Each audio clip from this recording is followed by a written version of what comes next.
I'm currently on the phone with Frizzy. He's another musician that reached out about the interview series. So I'm going to go ahead and give him the chance to introduce himself. Hey, how you guys doing? They call me Frizzy. I got that name by a guy named Alan Walden. You might be familiar with him. He discovered a band called Leonard Skinner. I jumped into this game with both feet. I did everything you're not supposed to do. I quit high school, ran away and joined a rock and roll band, and for me, it actually worked. All right. Well, let's kind of get into that and how it all worked out for you. But first, let's talk about when you first made contact with music. When did you first discover music, and what about it inspired you to want to participate in it? Like really young, man. I was always into music. It was just around the house, like as a baby and shit. My parents took me to see Kiss when I was 5. And that was like the real Kiss. So it's like 78, 79. Mm-hmm. It blew my little mind, man. And my dad looked down at me and said, "Do you know how much fucking money they're making?" And from there, it was just, something I've always done. It was never anything I tried to have something to fall back on. I just, went full bore and I never looked back. Okay, so pretty much, I got my first guitar at 7, and I was making money by 16. That's what I was gonna ask. Once you kind of went through that experience, what kind of pushed you to learning an instrument, and then how did you kind of decide which instrument it was that you wanted to play? Well, at 5, man, they took me to go see Kiss, so that was just guitar, and I always wanted one from the time I was like 5, and then they got me one when I was 7. I learned how to play. When I was about 12, 13, I started jamming with some other musicians and never could find a bass player. So I decided I'd be the guy that did that. And then I sought out lessons from a guy who was really good in high school. He was like the king shit. And he taught me everything I know. His name's John Terrace. Okay. And so he's now a fencing instructor for the United States Olympics. That's random, but good for him. So you said that you started working with other kids playing music at like 13, and then you also said by the time you were 16, you were already making music. So does that mean around that time you got out there, started playing shows, and I started sneaking into bars, man, when I was like 16 and bothering the bar owners because I wanted to see live music. I didn't want to drink. I was 16. I didn't know anything about it. I just wanted to see live music. And a couple of bar owners were cool enough to like, "Look, man, you sit here and you drink your Sprites and you don't bother anybody and I'll let you stay." And I grew up in places like that. And some of the grown-ups on those stages knew that I was a little kid that could actually play. And lo and behold, one of the dudes broke their arm. And one of the grown men called me and wanted to know if I wanted to come sit in and play bass for 2 weeks. And that's where it all started. Nice. Okay. So you started gigging at a very young age with a band that was much older than you. Where did that take you? How long did you play with them before you kind of moved on to your next step? Well, like I said, I just filled in for a couple of weeks, but those 2 weeks of filling in, I made a name for myself on that scene. And because of that, I could, I had chops and I had gear, and that's really all it took. I already knew Butch and Danny, the owners of the 2 big clubs, so it wasn't no problem getting me in. And bass players are hard to find, man. Okay, and then by that scene, what specific scene are you exactly talking about? Like, where are you from? Atlanta music scene. That's where I'm from. Okay, perfect. All right, so after those 2 weeks, the bug had set into you. Did you start auditioning for other bands, or did you kind of figure out that you wanted to do your own band? What was kind of your next step there? No, that's exactly what I did, man. I started auditioning for other bands and doing stuff like that. And I went on doing that for a few years. By the time I was probably about 24, I guess, man, when I put my first band together, where I was the guy writing songs and it was my band. Okay, so that was probably 8 to 10 years or so that you were working, doing bass for other bands. Yeah, just grinding, man. Learning the scene, learning the craft. Okay.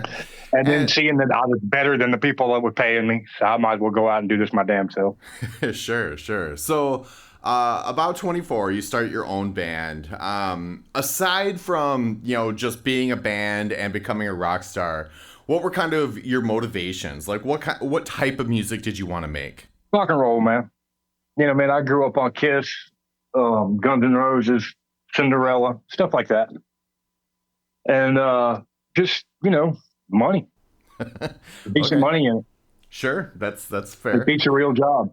I mean, don't let me fool you. It is a job. 800 miles a day is 800 miles a day, no matter how you slice it. But Yeah, it's tough. any day Um playing a guitar beats any day digging a ditch. Agreed, You for know, sure. so Okay, so once you kind of had your band together, did you have them write any of the material for your songs, or did you just write all of it and then bring in session musicians and then hired guns when it was time to tour? we pretty much write the music as a band, man. I mean, I write the songs on acoustic guitar and present a skeleton to the whoever I'm playing with, and then we hang meat on it. Okay, sure. And then once you took that out on the road, what was kind of like your touring schedule like? Did you book shows for 2 years? See, that's where it gets kind of weird. I had my band together, and my drummer owned the 7-story office building in Atlanta called the Green Room. Um, and it was nothing but rehearsal spaces and recording studios for major artists. Derek Trucks came through there. We became good friends with Derek and his crew. I became really good friends with Derek's guitar technician, and he sat my drummer down one night and talked to him. He was like, "Look, man, y'all can't do for Frizzy what I can. Why don't y'all quit, and I'll put him in a real band?" So my band sat me down shortly after that and said, "Hey, man, we quit, and you're going to go for Leonard Skinner tomorrow." It wasn't tomorrow. It was about 2 weeks away, but my band quit. I got on a bus and moved to Arkansas and joined a band called Mustang Sally and the Blame. The manager of that band owned the light, sound, and stage that operates Bike Week. So he would give them a cut rate deal on production if his band could open for the headliner, his band being his wife's band. And I was her bass player. So I did that for about a year and a half, and made every wrong choice you could, got screwed every way possible in this business, and came home, tried to put a few other bands back together. Somebody called me a couple of years later. "Hey, man, what are you doing?" "Not much." Well, I need you. How about you move to Texas and come join my band? I'll pay you $800 a week. So I packed a bag and moved to Texas. That band toured the U.S. extensively for about a year. It's called the BB Lee 3. And then we were hired to be David Allan Coe's backing band. So they didn't hire like a bass player and a drummer and a guitar player to go play for David. They hired an entire band. And we toured with David Allan Coe for about 3.5 years. Okay, and then what was your next step after that? I'm one of the few that told the old man to go fuck himself. I wasn't going to be treated that way. So I quit in Sturgis, threw my amp in the trash. $96 cab ride and a $286 bus ticket home, and I was free. A couple of years later, the drummer from that band calls me. I hadn't talked to him in quite a while. We left on bad terms, but we were brothers at one point. And out of nowhere, he called me. He's like, "What are you doing, man?" "Well, not much, this and that. And how's your foot?" Because he had a diabetic issue with his foot. And I was asking him about life and shit. And he goes, "Well, man, let me ask you. You want to go play bass for Waylon Jennings' grandson?" And I was like, "Are you shitting me?" And he was like, "No." His dog's been in the business for years, this drummer guy. And it's really, if I could say anything about this business, it ain't what you know, it's who you know. And so I went and did that for about 3 years. It seems to be about my running length to playing for other people. About all Sure, I can put about up three with. years. And now we're where we're at. That I quit playing way about 2 years ago. Okay, so at that point, I have my old band, original band that I had 100 years ago, that fired me so I could go be a rock star. Pretty much back together now. That same drummer, who's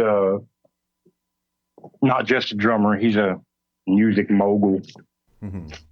And my guitar player from David Allan Coe and BB Lee 3, BB Lee, and a new guy I've been playing with for about 5 or 6 years named Warren Nichols that plays keyboards. And we've got all kinds of European shit and record deals and yada, yada, yada. Well, that's cool. So after all the time, you're able to get everybody back together after they kind of set you loose. Well, me and the drummer started a long time ago, and like I said, I've known him forever. And when we first started this whole thing, he looked at me like, "So, what are you trying to get at all of this?" And I said, "World domination." And he said, "Fuck it, I'm in." So Sure, we've been sure. at it for 30 years, man. I've been doing my part, and he's been doing his part, and now we've got all the pieces together. I've Yeah. got publicity, promotions, people in film licensing, European agents, Caribbean agents. So it's just a matter of now. We got some big stuff coming up. This thing called Rise Up TV. It's a new thing. It's fixing to come out after 10 episodes. Netflix has agreed to buy it. But basically, what it is it's like the real world, but they go on tour with a band. So you're in the van, in the hotel, at the venue, sound check, load in. You see what it's really like, and we'll be featured on that show. So I usually ask people where they see themselves in 5 to 10 years, but for you, I want to ask, what do you think are some of the most important lessons that you learned in the time that you've been with music that you think people need to know? Oh man, number one, I guess, as a musician, play for the song, not your ego. You'll get a lot more work that way. Um, be punctual. I'm not really the one to give advice, brother. Like I said, I did everything Okay, wrong. that's fair. Um, Doing things wrong definitely leads you down the pathway of eventually doing something right, though. A broken clock is still right twice a day, Damn as Skippy. they say. All right. Well, so with your new project, you said that you have all of these opportunities. What are you looking forward to most? Well, I've played everywhere in this country probably 15, 20 times.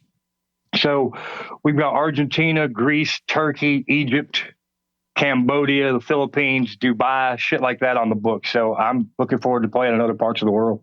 Awesome. All right. So, what are some of your best memories that stand out to you? Being on tour or being in the studio. What kind of just like makes you zone Probably in? Willie's Picnic, man. When I was a kid, I always wanted to go play Willie's Picnic, and actually getting to play Willie's Picnic and, you know, hang out with Willie Nelson, that's pretty neat. Yeah, that's very cool. That's a good one. All right. All right. Uh, We played the whiskey. That was really cool. Getting to meet Jake, the guy that books the Whiskey a Go Go. Shout out to Jake Perry. What's up, brother? Um, he's super nice guy, man. He was tits to us that night. We came into town. This is a funny story. If you want to hear a funny story, yeah. David Allen Coe's manager was pretty much his wife, and she's a basket case, man. So we pull into L.A. on a Friday night, playing at the Whiskey with no hotel. Kim's just thinking they'll have a hotel. Well, it's L.A. If you didn't have a hotel 2 weeks earlier, you don't have one. So now we've got to find a place for David to stay. So she sends me upstairs to go talk to the boss of the Whiskey and David needs a room. But I didn't go up there like an asshole going, David needs a room. I just walked up there and hung my head and put it in my hand and said, you ain't gonna believe this shit. And Buddy looked up from what he was doing and we began to talk. And we found a place for David to park his bus and everything. Kim got all pissed off and went and stayed over on Rodeo Drive. He let the band stay upstairs at the Whiskey that night because we didn't have a hotel. So that was really cool. Jake's good people. All right. Well, so with the new stuff that you're working on and everything else that you put out, where can people follow you? What are your social media handles? On the on the Facebook thing, I'm Frizzman. On Instagram, I'm Frizzman422. Frizzman420 on that TikTok thing. We're working on our website now for the 79 Octane stuff. I'd like to mention this too. We'll have a song. I just penned one for something called the Harvest Compilation. There's a legal marijuana company called Kingmaker, and wrote a song for them. They're going to be releasing a strain of weed named after the band when the tour starts, in conjunction with all that for marketing and stuff. So I'm happy to be an ambassador for grass. Yeah, hell yeah, for sure. All right, cool. So I always like to give the person I'm interviewing the opportunity to put out their last word. So a message you want to put out to the universe that you feel you resonate with. Don't trust anybody over 30 whose hair don't touch their collar, and the man, he ain't your friend.